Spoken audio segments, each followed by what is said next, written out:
राष्ट्रवादीचे आमदार सुनील टिंगरेंचं सीएम फडणवीसांना पत्र. पुणे महापालिकेतील निधी वाटपाबाबत पत्र देण्यात आलंय.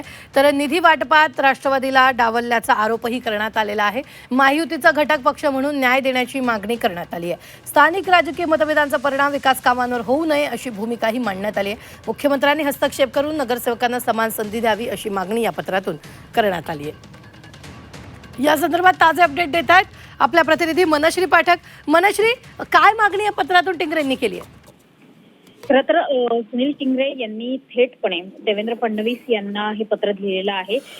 गेल्या आठवड्यामध्ये जी स्थायी समिती झाली पुणे महापालिकेची त्यामध्ये मनश्री काही मिनिटांसाठी थांबवते. स्वतः आमदार सुनील टिंगरे आपल्या बरोबर जोडले गेलेले आहेत. सुनीलजी, तुम्ही जे मुख्यमंत्र्यांना पत्र लिहिलंय, काय तुमची मागणी आहे?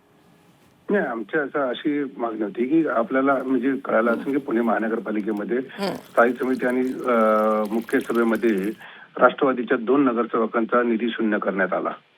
परंतु तो वैयक्तिक एका व्यक्तीच्या आकसापोटी अशा पद्धतीने त्या भागातल्या नागरिकांना वेठीस धरणं हे चुकीचं आहे. आणि त्याच पद्धतीचं सभागृह नेत्यांनी आमच्या नेत्या उपमुख्यमंत्री सुनेत्री वहिनींना पत्र दिलं. परंतु त्यातले काही गोष्टी आम्हाला त्यांना निदर्शनात आणून द्यायच्या होत्या मुख्यमंत्री साहेबांच्या. त्यामुळं त्याच्यामध्ये आम्ही उल्लेख केला की आमची भूमिका कायम त्यांच्याबरोबर सहकार्याने आणि युतीचा धर्म पाळून त्या पद्धतीने पुणे महानगरपालिकेत आम्ही काम करत आहोत.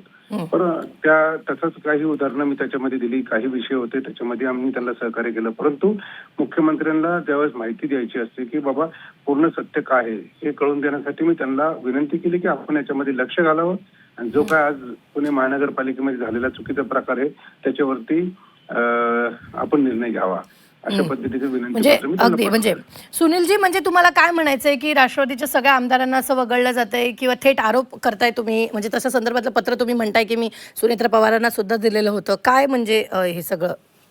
नाही, काय झालं की तुम्ही सगळ्यांनी पाहिलं असेल की एखादा व्यक्ती लोकप्रतिनिधीतून निवडून येतो तर नागरिकांची अपेक्षा असते की त्याच्या माध्यमातून आपल्या भागातला विकास व्हावा.